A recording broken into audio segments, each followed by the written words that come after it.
We have only to enlarge our conception of causality, to excuse everything and forgive all.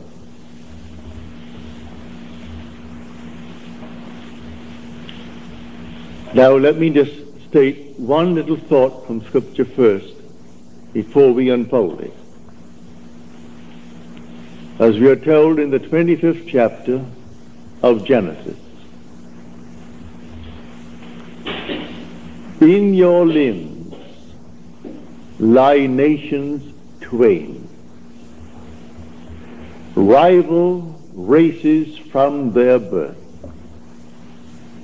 One the mastery will gain, the younger or the elder reign. The first one is the sense man. I'm now looking at this room and all within it, and that is the sense man. My normal apprehension of corporeal objects, just like this room and the contents, I call sense perceived. That which is not present, and yet I perceive them, I call that imagination. That is destined to rule. That is the second man, the Lord from heaven. The first man is of the earth, a man of dust. The second is from heaven. So here we are in this world, and this is the world of this dual state within every child born of woman. And so we have the physical man, the man of dust, and then we have the spiritual man, the man of imagination. That is the immortal man. When I see this picture of the duality of man and how all things are created by this hidden man, I forgive everything in this world that the physical man does. For the physical man is only a state. One being is playing all the parts. The part played by the thief is the same being playing the part of the judge who judges the thief. The part who is the murderer and the murdered, these are parts, but the being within is one. Now let me explain it first in the beginning with a simple story.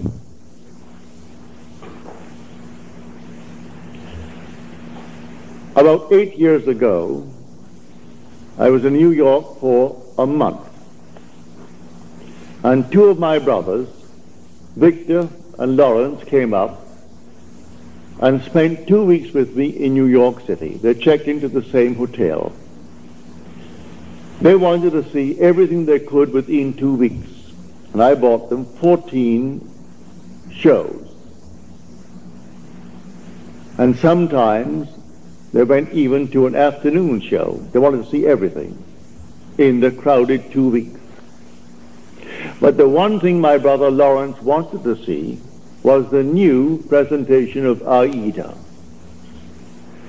Well, the paper said it was sold out from the very moment that it was stated, a new presentation. Same music, naturally. The same score, but new scenery, something new about it. And this captured the imagination of all opera lovers, and they all wanted to see Aida. The one thing he wanted to see was Aida. But the papers had huge big ads. Not one seat is available. Come down and buy seats for the other shows. And this was the old opera house around 40th Street and Broadway. It ran from Broadway to 7th, the old Metropolitan. So this morning we set out. I said, it doesn't really matter. I said, let us go. We have to go down and have lunch anyway. We will go and just see. We got there, and these huge big signs on the outside, no seats for AIDA available. And they were plastered all over the Metropolitan. I went in, and there were 3 lines leading towards the 3 windows, selling tickets for the entire season. And there was no seat for AIDA. I got into the first line. It was a very long line. Then I saw the 3rd line from me moving more rapidly than the 1st and the 2nd. So I moved over to that line. Then we all moved rapidly forward. As we got to the window, and seemingly no hope of getting tickets, but before I left my hotel room, I simply assumed that I had the tickets for my 2 brothers. I didn't want to go. They wanted to see it. So I assumed that I gave them the tickets. I got into this line, and we moved rapidly towards the window. As we got there to the window, a tall, blond man, he was about, he must have been 5'11", he must have been about 6'4". He stretched his hand up over my head and diverted the ticket seller as he asked a question, while one in front of me is buying seats not for AIDA, because that's completely sold out. He is buying 2 other seats for some other opera. Then he departed after he diverted the man's attention, and this man pushed on some bills under the window. And then, as the teller looked at the money, and this man is at the door now, the tall, blond fellow. And he gave this man the ticket, and then suddenly he said, well, he only gave me $3. He should have given me, and he mentioned the money he should have given me. At that, he was bewildered. The teller was bewildered. I turned around and I screamed at that tall blonde. I said, sir. I screamed so loudly he couldn't stop but be attentive. He turned around and I said, come back here. You're wanted. He came back like a little child being led by the nose. He came back and he said, what's wrong? And the man said, this is all that he gave me. 2 $1 bills. He said, oh no, he didn't. He gave you 2 10s. Then I said, no, you didn't. I was standing right here. I saw what you did. You gave him 2 $1 bills. That's all that you gave him. The man is flabbergasted. He was so completely dumbfounded, he didn't know what to do. I said, I am standing here. I saw exactly what was done. Then he opened up his purse, and here was a stack of 1s, and he had a $20 bill and 2 10s. He said to the man, when will you discover your mistake? Because I gave you 2 10s. And the man said to him, at the end of the season. And with that, it was closed. And the man then took out the money and paid for the ticket and took back his 2 1s. Then I say to him, I want 2 seats for AIDA tonight. And I want them in the horseshoe circle. I want them center. He said, yes, sir. And he took from what is called the VIP. They always keep a few out though the house is sold out, they always keep a few seats for those who are coming, called the very important people. Well, I am certainly not a very important person. But I saved him from the loss of $20. And he quickly took the 2 seats out and said to me, $20. I gave him the $20, went back and gave the 2 seats to my brothers. Now, a state called a thief. These 2 men have chosen to be thieves in their world. They're con men. It's perfectly all right. God made everything for its purpose, even the wicked for the time of trouble. Read that in the 16th chapter, the 4th verse of Proverbs. He made everything for its purpose, even the wicked for the day of trouble. Well, the day of trouble may not be a war. I was troubled. How to get these tickets? That's a moment of trouble. And I simply assumed that I had them. And I simply played my part in my imagination before I left my hotel room, that my brothers are going to see this show this night of Aida, the new presentation of Aida. Then 2 who have already given themselves over to the state of a thief. They had to actually come right into the line. I took the first line, then I moved over to the 3rd line because I saw it moving more rapidly. So he comes over to the 3rd line and plays his part beautifully. If he had not done what he did, I would not have received those tickets because I am not a very important person. But the man looked me in the eyes and said, here is an honest man. As far as he is concerned, I am an honest man who saved him from losing $20. And so he quickly took out the 2 seats. I paid for them, naturally, he didn't give them to me. I was willing to pay for my seats, but you couldn't buy them. All over the place, sold out, sold out, sold out, all over the Metropolitan Opera. You could paste it on the walls, and in a huge big ad in the paper, Aida is sold out. And I went that day and got those seats right in the circle, in center row for my 2 brothers, because one man played his part beautifully. He has given himself over to a con man. He finds it easier to make a living being a con man than those who are pickpockets. There are schools that teach people to be pickpockets. Do you know that? They come right out of the school and go into a profession. All right, that's their part. They've played that part. Now you play your part beautifully, and one of them can be instrumental in getting you what you want in this world. So I wanted 2 seats for Aida. Were it not for a con man in that world, I would not have had those 2 seats. So he comes into the line where I was in the line. He comes forward, and just as I got to the ticket window, he puts his hand over my head to divert the man's attention. And the one in front of me, who is buying 2 seats, not for Aida because you can't get them, he is buying 2 seats for something else. And he puts out $2 bills instead of 2 10s. And then this man starts, and I turned around as though I was inspired. And with my full voice, I said, "Sir, come back here."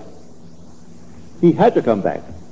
So he came on back just like a little child and stood next to me, and he looked down at me. He wouldn't dare budge. When I said, "You didn't give him anything more than what he's showing you now. You give him exactly what he's showing you." Because I was fair, and I stood next to you. He was helpless. He couldn't hit me. He was many inches my height. I'm 5'11", and he may be about 6'5" or more. A strong, strapping blonde. But he was impotent in my presence when I called him back. He only played the part. So should I not forgive him? There are infinite states in this world. And all you have to do is forget states. You play your part. And every state necessary to make your part come to fulfillment will be present at the moment that you need it. And so we went over to Longchamp for lunch, and my brother Lawrence and Victor, they had their tickets, and that evening they went to see Aida. So in your limbs lie nations twain. They are rival races from their birth. One the mastery shall gain, the younger over the elder reign. And the younger is the second, and the second man is the man from heaven. And that man is your own wonderful human imagination, who is God. And there is no other God. That is the Lord from heaven. And the outer man that clothes him, he is under compulsion to fulfill the commands of that inner man. But everyone is falling into states, infinite states. To understand this world, you must think in terms of states. And so he has made everything for its purpose, even the wicked for the day of trouble. And so use everything, but you don't have to think of which one will do it. Forget who will play the part. I never saw that man before, never saw his partner in the little crime before. That was their choice in life. There are those who have chosen to be pickpockets for the rest of their lives. So if they're caught in the act, all right, that's part of the game. They've chosen that part to play. There are those who have chosen their part to play, like Mr. Hoover, who just departed this world. He chose that part.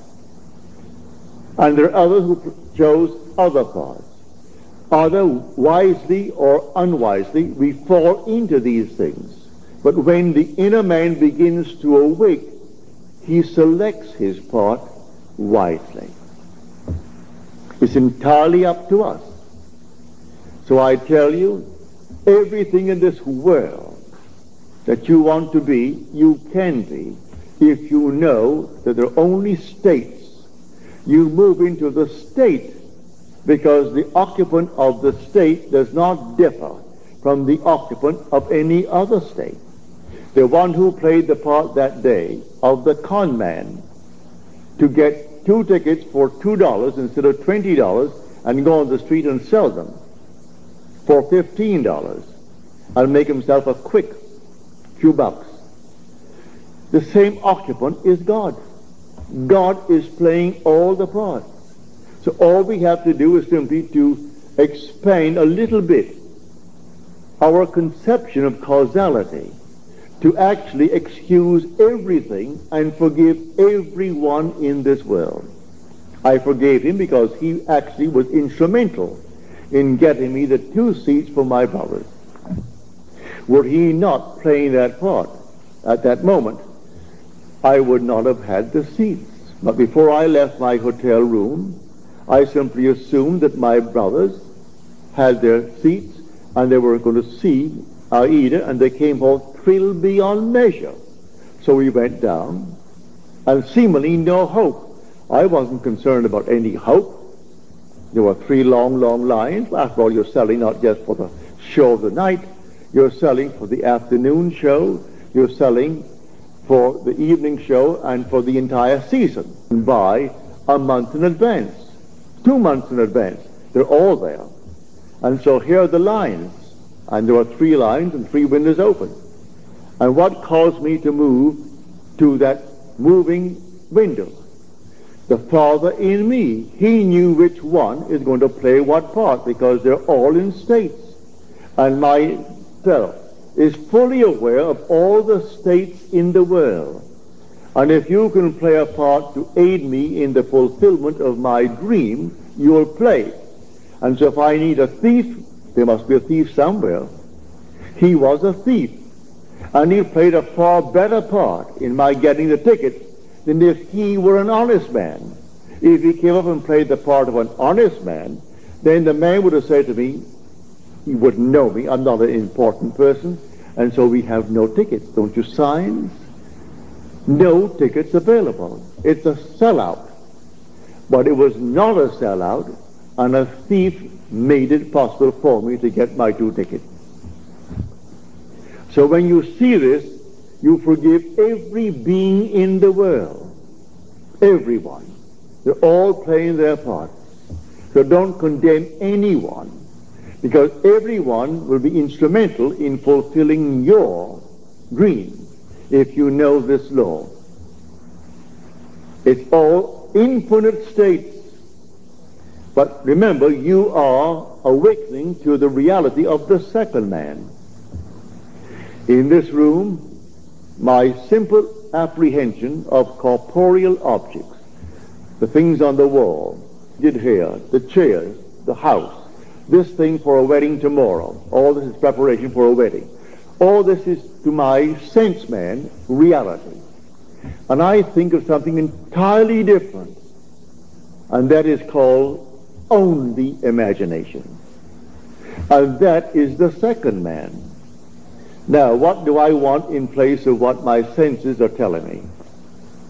Let me now enter into that state and live it as though it were true, and move forward in that state. Now let me show you the difference now, because we started with that statement from the 25th chapter of the book of Genesis. An idea that is only an idea produces nothing and does nothing. It must be felt, actually felt, so that it awakens within oneself certain sensations, certain motor actions in order to be effective. What would the feeling be like if it were true? Dwell upon that until the feeling awakes within you these sensations. For imagination is spiritual sensation. That is the creative being in you. It's not just to entertain an idea. What idea?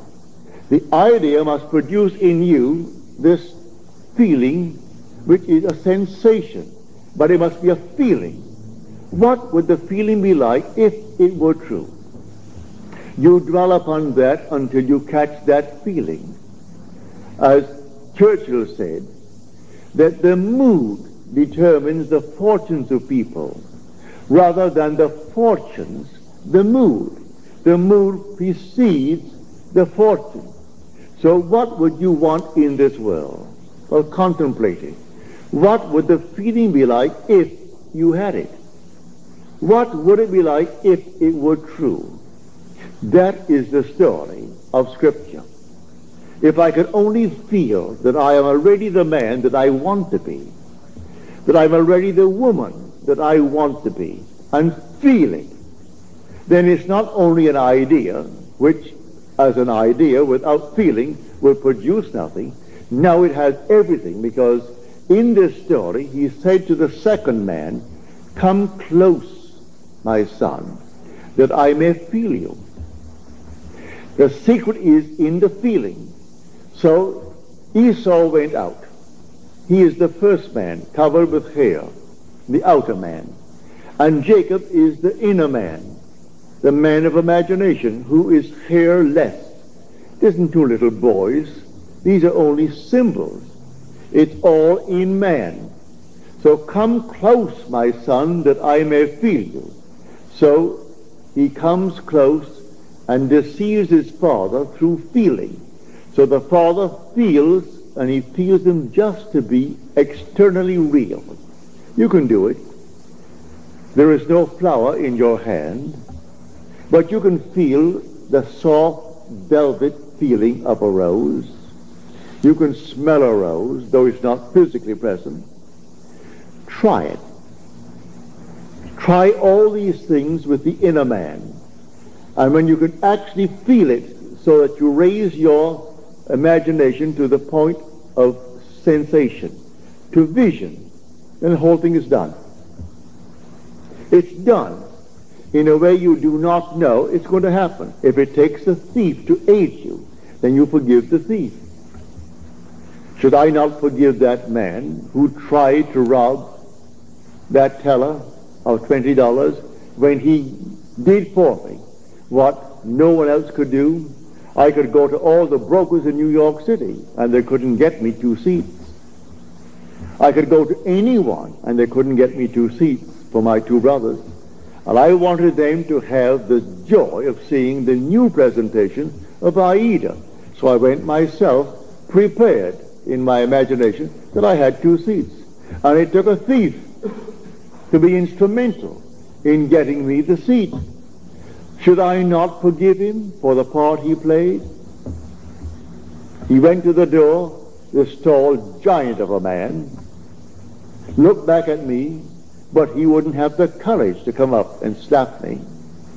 There was something in me that dwarfed him in his own mind's eye. So in spite of his height and his bigness and his strength, he couldn't dare strike me, for I was speaking from a different level of consciousness altogether. So I didn't condemn him. He played the part he had to play, and by playing it, I got the seats. So all we have to do is simply to widen, just widen a little bit our conception of causality, to actually forgive all in the world, to excuse everything in the world. They're playing their part. So tonight you want a bigger job, you want more money in this world, you want, and you name it. Well then, it may be a thief who is going to aid you in the getting, without knowing he's doing it. Don't judge him, don't condemn him, just simply you go forward knowing that I have ways and means that the physical man knows not of. My ways, the inner man's ways, are past finding out. And you simply go forward in the assumption that you have already achieved what now is only a wish as far as the world is concerned. But you enter into the wish as though the wish is already fulfilled. So what would the feeling be like? Come near, my son, that I may feel you. And so he comes close. He said, come nearer, my son. Then he said to him, you know, your voice is the voice of Jacob, but your hands, your neck, and your scent, you have the feel of my son Esau. Esau is the outer world. So he gives emphasis to feeling. It transcends the voice. The voice was Jacob, but the feeling, the touch, was that of an external world. He could feel the external world. It was a self-deception. He deceived himself into believing that what he desired, he had. It's not 2 little boys born of a woman. All this is parable. The whole story of the Bible is all parabolic. Telling stories that unless you have the depth to understand it, well, then you'll never really. But may I say, you will, eventually you will, and you certainly do understand it now. So tonight is a practical night. Do you know this night what you want? Really what you want? Well, if you do the same thing I did in getting the 2 seats. Do what I did when I was locked out completely from marrying the girl I wanted to marry. I simply assumed that she slept there, I slept here, and I went sound asleep, and in 1 week my wife did an act which certainly I must forgive. In the eyes of the world she is condemned for taking what she did not pay for. And yet because of that act I got my freedom. Then who is the culprit? Am I not? If there's any culprit, I am. If there is any culprit in this world, it is God. There is nothing but God. God is doing all in this world. He created everything in this world. And so if in me he is the second man, and the second man is my imagination, and that is God. For man is all imagination, and God is man, and exists in us, and we in him. The eternal body of man is the imagination, and that is God himself. Well, if I in my imagination slept as though I am happily married to a girl that the laws of New York State said I could never get because of my entanglement with my first wife, and in 1 week she performed an act which was judged harshly by society, and yet she was the instrument of my getting my freedom to marry the girl who now is the mother of my daughter. So how can I blame her who performed that act? She was in a state, and who did it? I did it. I did it by simply assuming that I was free and happily married to a girl that the state of New York said I could never marry because of the ancient laws that restricted my desire to get a freedom in that state. So you forgive everyone in this world. They're all playing their parts. So in my own case, I have seen thieves. I have seen all kinds of people play their parts. They were instruments in the fulfillment of my desire. So how can I ever condemn all? So the last cry on the cross, Father, forgive them. They know not what they do. Forgive them. The whole vast world is playing until he awakes in that body. He is playing the part, and he plays it automatically, unwittingly. For one who is awake, who knows exactly what he's doing. And so they all play their parts. For God in everyone is the same God. There aren't two gods. There's only one God. And that God is your own wonderful human imagination. When you say, I am, that's God. So tonight you just simply boldly declare that you are the man. You are the woman that you want to be. And walk in that assumption as though it were true. And then let all these sleeping states play their part. May I tell you, in spite of what they appear to be, they are sound asleep. They do not know. He thought he knew what he did. He came right into my line and played his part. I could have remained on the first line and waited and waited and waited, and no one would have played that part there. I moved over to the moving line, and here he comes. And so how could I ever condemn him? How could I ever in any way feel other than thankful? I would say to him, thank you, because you played the part you had to play like a play. So someone comes in on the play, the curtain goes up, and here comes the monster. And he plays it beautifully. And the audience hisses and condemns him. If there's any condemnation of the part, where is the author? Send for the author, for he wrote the part. And the author, if there's any praise, give it to the author. Any condemnation, give it to the author. I know I played a second part on a play on Broadway. And if I didn't get a hiss when I came on, if they didn't hiss me, I felt I wasn't doing well. But I would say 99% of the time as I came on and started to play my part, the audience hissed. Then I knew I was really on my toes. I was playing the part well. Because I was a cad in that part. And they couldn't restrain themselves, especially with the matinees, when they had children there.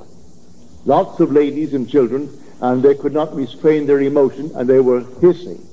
Well, then I knew, Neville, you're getting over all right. So I was thrilled with their hissing, because I was playing only what was written for me to play. So, in this wonderful world of ours, we are infinite states, and everyone is in a state. But the one being in one state is the being in all states. There's only one player. God only acts and is in existing beings or men. He is in all the states, and his name in all states is I am. So someone chooses the part, and he wants to be, well, a thief. He finds it easier, he thinks, than getting up, going to work, and punching a clock, and punching it out. He feels it's better for him to live that life. All right, so he's chosen that part if he does it deliberately. Or he might have fallen into it through habit of others, and then it's unwittingly. All right, but he will also pay the price. That is the thing he has to consider. He'll pay the price because the part has a price with it. But in spite of that, he can be used in the fulfillment of your dream. Now, many of you have had, from your letters, dreams of death recently. May I tell you, it's a healthy, healthy sign. Dreams are egocentric. You cannot grow and not outgrow in this world. To outgrow is to die. You die to one state and you move into another state. So anyone dreaming of death, many of you have dreamt of my death numberless times. As Paul said, I die daily. Every day he grows. If he did not die every day, well, then he didn't grow that day. So death, when you see yourself buried, or you see yourself in a coffin, or you see these things in your dream, is only a beautiful symbol of your growth.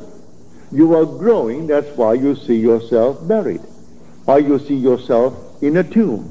It's simply an expansion of consciousness. So you die to one state of consciousness as you enter a greater state of consciousness.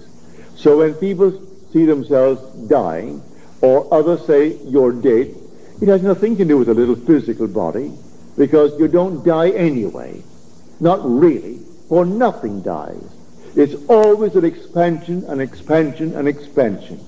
So when you do see yourself being buried, give praise. You have died to your former beliefs.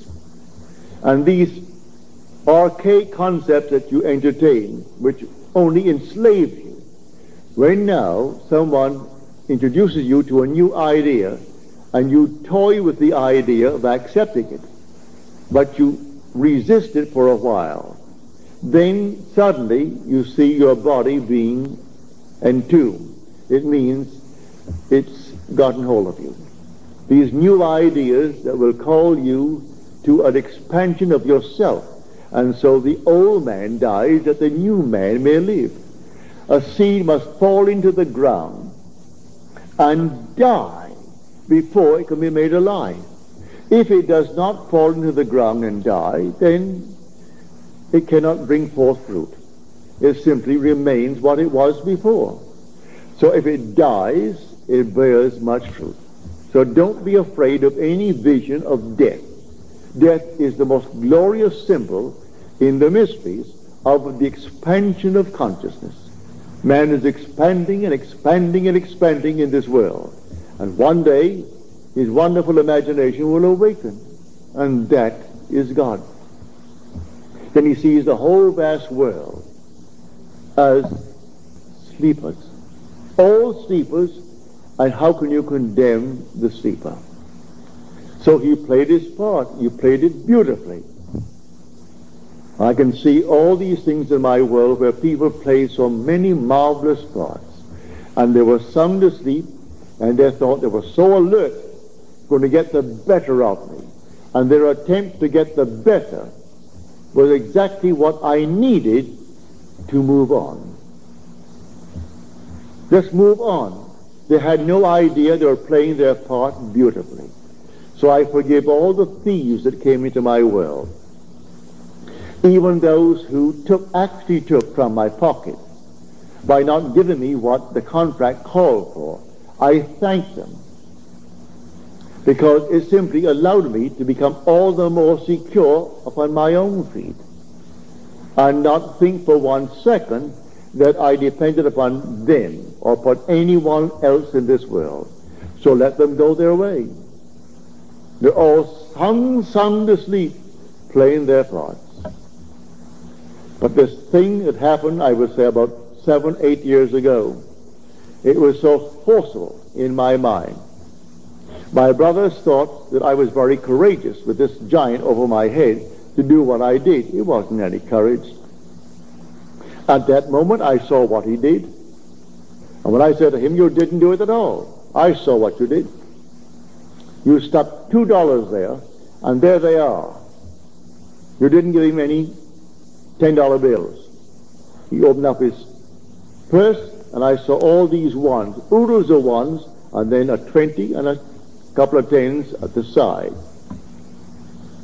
And then he pulled out the 10s and gave them and took his 2 ones back.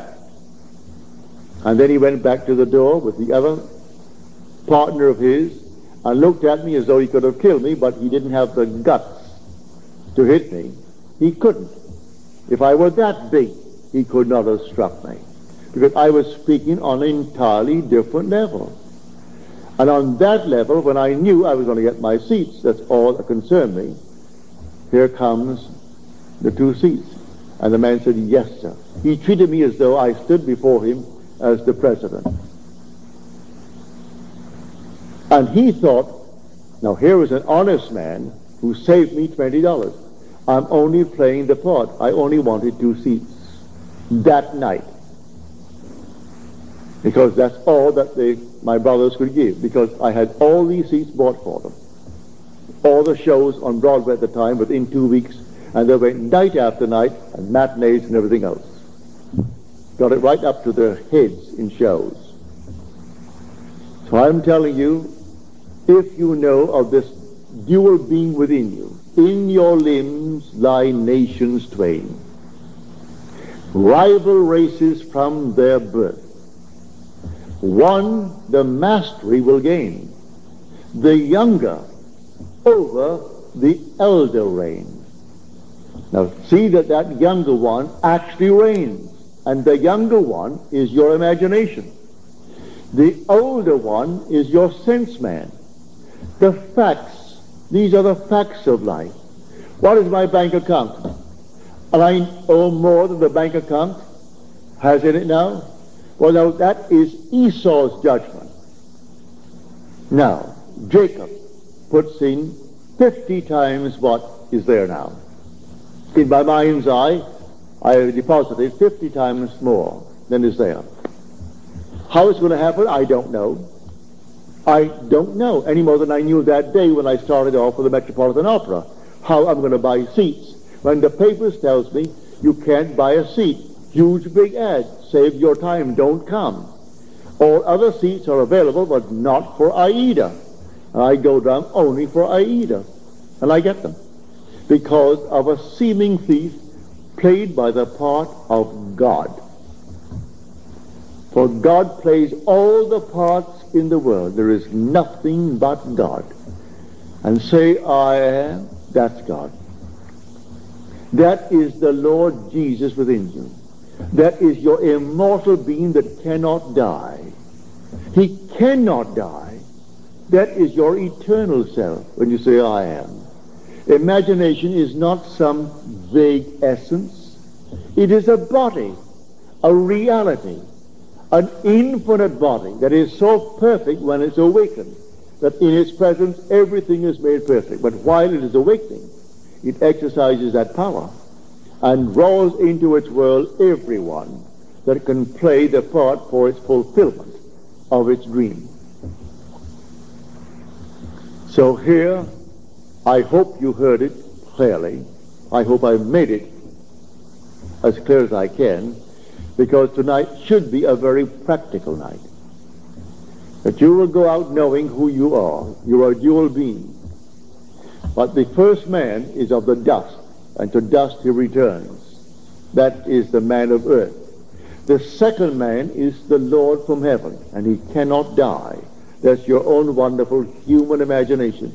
It cannot die. But it sleeps. It sleeps embodied in this tomb. And one day it will awaken. As I've told you in the past, the symbolism of Scripture will surround you. It's perfect. It is true. Everything told you in Scripture as to his birth, you are going to experience. And then your imagination awakens. And you trust no one but it. Only this being within you do you really worship. Let them give all the medals and all the honors to this, that, and the other, to the little earthly man. It doesn't interest you. Give